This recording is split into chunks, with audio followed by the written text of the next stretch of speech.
Presiden Joko Widodo meminta agar polemik kepemimpinan di tubuh Kamar Dagang dan Industri atau Kadin Indonesia diselesaikan secara internal. Polemik terjadi usai Munaslup menetapkan Anindya Bakri sebagai Ketua Umum, menggeser Arsyad Rashid yang menjabat Ketua Umum periode 2021 hingga 2026. Jokowi mengimbau agar masalah dalam organisasi pengusaha itu tidak dikaitkan dengan pemerintah. Organisasi politik ini adalah organisasi pengusaha, sehingga saya minta diselesaikan secara baik-baik di internal Kadin. Jangan nanti bola panasnya disorong ke saya. Tapi Pak Adin bertemu sama Bapak.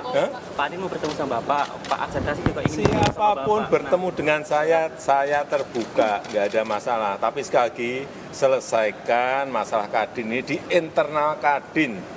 Jangan menyorong bola panasnya ke presiden, itu aja saya minta. Sementara itu, Dewan Pengurus Kamar Dagang dan Industri Kadin Indonesia akan memberikan sanksi kepada para anggota pengurus yang melakukan pelanggaran terhadap aturan dan anggaran dasar anggaran rumah tangga ADART organisasi. Klaim yang disampaikan oleh pihak penyelenggara Munaslup bahwa 28 Kadin provinsi dan 25 ALB mendukung. Namun hasil investigasi menemukan fakta bahwa hanya 13 Kadin provinsi yang mendukung dan hanya dihadiri 10 ketua Kadin provinsi.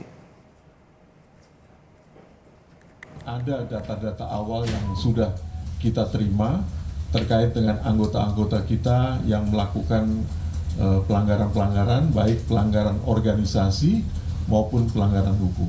Tapi semuanya masih dalam proses, Pak. Proses. Pasti dalam hal ini karena kita menyatakan itu Munaslup ilegal, pasti ada yang melakukan pelanggaran organisasi, bahkan ada yang melakukan pelanggaran secara hukum.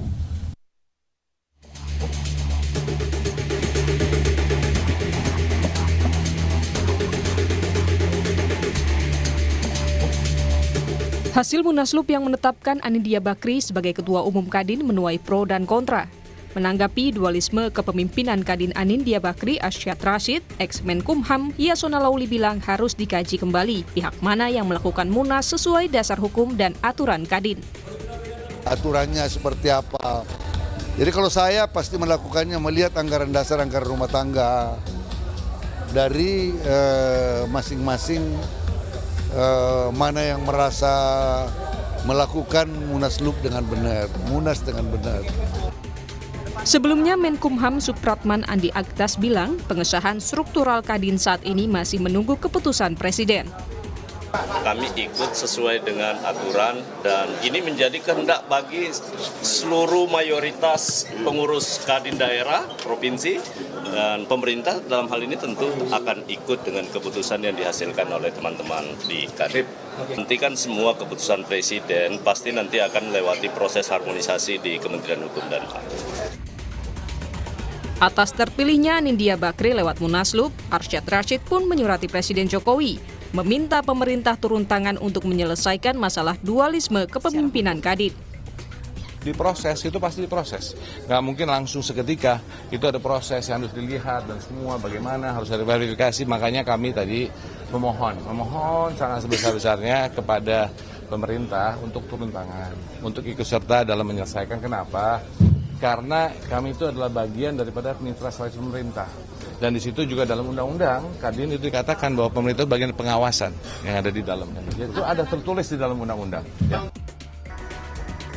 Anindya Bakri sendiri mengklaim terpilihnya dirinya sebagai Ketum Kadin lewat Munaslup merupakan dinamika dalam organisasi disebut sebagai hal biasa. Dinamika organisasi itu pasti ada di setiap organisasi. Nah, kita berharap ini semua justru bisa membuat Kadin lebih teguh, dan kepada yang sudah bersama-sama marilah kita lanjutkan, yang belum marilah bergabung. Polemik dualisme kepemimpinan di tubuh Kadin muncul usai Arsyad Rashid tidak terima posisinya digantikan begitu saja oleh Anindya Bakri. Arsyad Rashid menilai Munaslup tidak sah dan tidak sesuai anggaran dasar anggaran rumah tangga ADART Kadin Indonesia. Tim Liputan Kompas TV.